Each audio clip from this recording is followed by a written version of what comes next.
Media Iran menayangkan siaran kapal tanker yang berasap di Selat Hormuz. Diduga kapal ini menentang peringatan IRGC di Hormuz.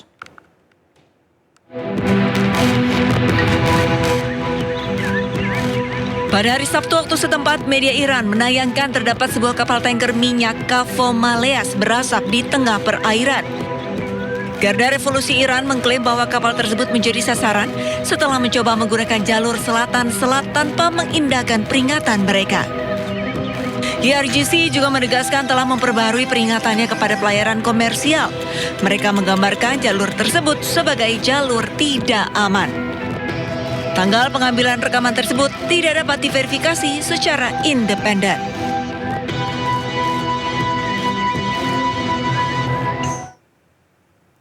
Di tengah memanasnya konflik Amerika Serikat dan Iran, pasukan militer Amerika terus melakukan patroli di kawasan Timur Tengah. Sejumlah pesawat patroli maritim dikerahkan untuk melakukan pengawasan ketat dan mencegah serangan musuh.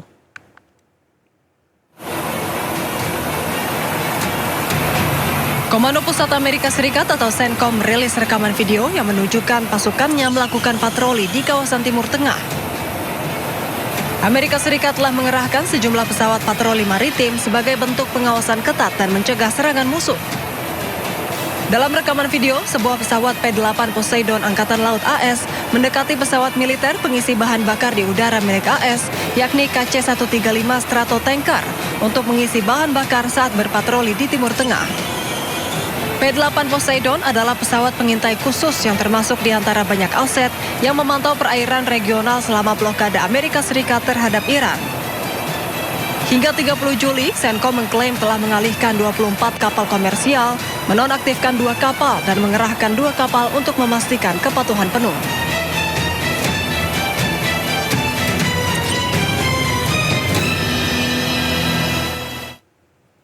Pasukan Israel menghancurkan terowongan pejuang Hizbullah di Lebanon Selatan menggunakan sekitar 700 ton bahan peledak.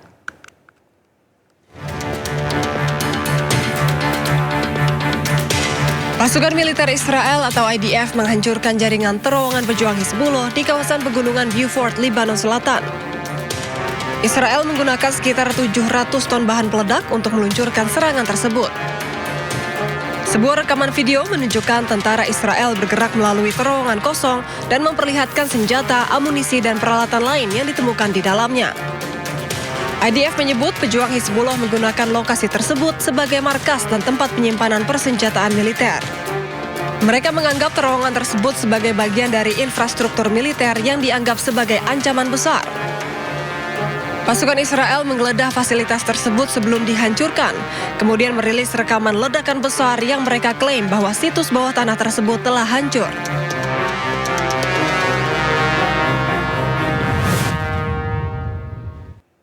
Kembali di Sindo Malam pemirsa, 67 orang tewas pasca ribuan migran ilegal serbu wilayah Ceuta, Spanyol. Pemerintah Spanyol bekerja sama dengan Maroko untuk memulangkan ribuan migran ilegal yang membanjiri wilayah Ceuta.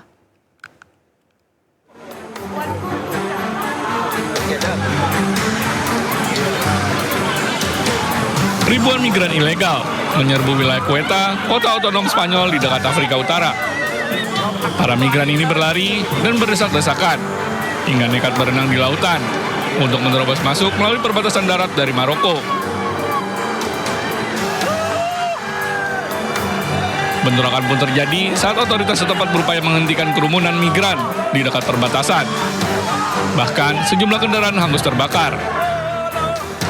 Akibat peristiwa ini, 67 orang dilaporkan tewas. Me parece que esto, desde luego, exige una de las condenas más rotundas, particularmente a las mafias que trafican con seres humanos, que engañan a muchos jóvenes y que, precisamente, muchos de ellos encuentran la muerte, ya sea en el océano o ya sea, en este caso, en la frontera con España, en la ciudad autónoma de Ceuta. En todo caso, cooperar con las autoridades marroquíes, a las cuales también agradezco esa voluntad, esa cooperación para que se materialice cuanto antes esa repatriación y, por tanto, la salida de los inmigrantes que llegaron de manera irregular, principalmente en el día de ayer. Y una reflexión adicional que sí me gustaría hacer a los ceutís y también al conjunto de la sociedad española. Sementara ribuan migran terpaksa tidur di taman dan trotoar sepanjang malam. Perdana Menteri Spanyol menyebut telah bekerja sama dengan Maroko untuk memulangkan puluhan ribuan imigran yang berbanjiri Ceuta. Penyebab peristiwa ini belum dapat dipastikan, namun diprediksi terjadi akibat kombinasi faktor ekonomi, dugaan penyelundupan manusia, dan dinamika politik antar Maroko dan Spanyol. Mahkamah Konstitusi memutuskan anggaran program MBG harus dipisah dari anggaran pendidikan. Kepala PGN tegaskan pelaksanaan program makan bergizi gratis tetap berjalan dan sumber anggaran diserahkan pada pemerintah.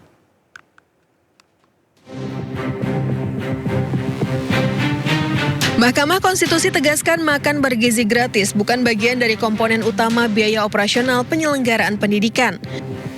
Pemerintah mengalokasikan anggaran pendidikan Rp769,1 triliun atau sekitar 20% APBN di 2025 dan dari jumlah tersebut Rp223,6 triliun dialokasikan untuk program MBG bagi peserta didik.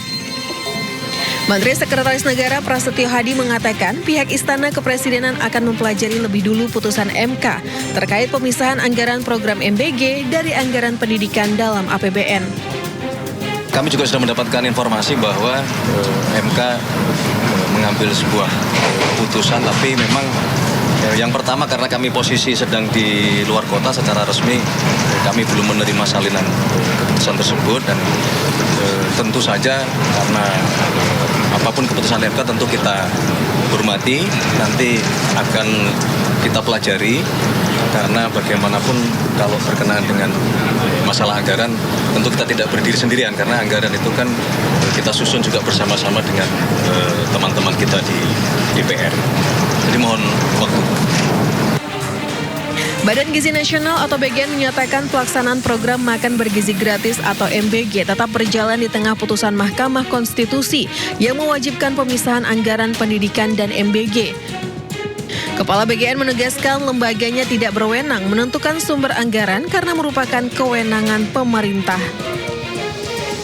Itu pasnya ditanyakan ke Pak Purbaya ya saya kira. Karena kami ini kan mau anggaran nyantol di mana kan kita menjalankan anggaran itu kan gitu. Sebelumnya Mahkamah Konstitusi memutuskan mengabulkan sebagian gugatan uji materi program makan bergizi gratis yang diajukan Yayasan Taman Belajar Nusantara bersama 6 pemohon lainnya. Dalam putusannya, MK memerintahkan anggaran program makan bergizi gratis harus dipisahkan dari anggaran pendidikan paling lambat di APBN 2028. Dari Jakarta, Tim Liputan iNews melaporkan. Sementara itu, tabir dugaan korupsi di tubuh BGN semakin terbuka. Kali ini Kepala Badan Gizi Nasional Sudaryono mengungkap banyak rekening SPPG yang tidak jelas. Kepala BGN Sudaryono buka-bukaan terkait dugaan korupsi di Satuan Pelayanan Pemenuhan Gizi. Dari hasil penyelidikan sementara, ditemukan 414 rekening ganda atau bahkan belum beroperasi. Total dana yang ada di rekening ini mencapai sebesar sekitar 311,2 miliar rupiah. BGN pun langsung mengembalikan dana ini ke kas negara. Sudaryono pun menegaskan tidak ada SPPG yang kebal hukum. Kami telah menemukan adanya 400 bisa ditampilkan 414 SPPG atau dapur yang rekeningnya itu kemudian rekeningnya either double atau rekeningnya dapurnya nggak ada atau dapurnya belum beroperasi. Sehingga kami mengembalikan uang negara, uang rakyat sebanyak 311 miliar 211.295.184 rupiah. Pemirsa, Kepala Badan Gizi Nasional Sudaryono menyambangi langsung para korban dugaan keracunan MBG di sejumlah rumah sakit di Semarang. Total terdapat 707 korban usai mengonsumsi MBG pada Jumat kemarin.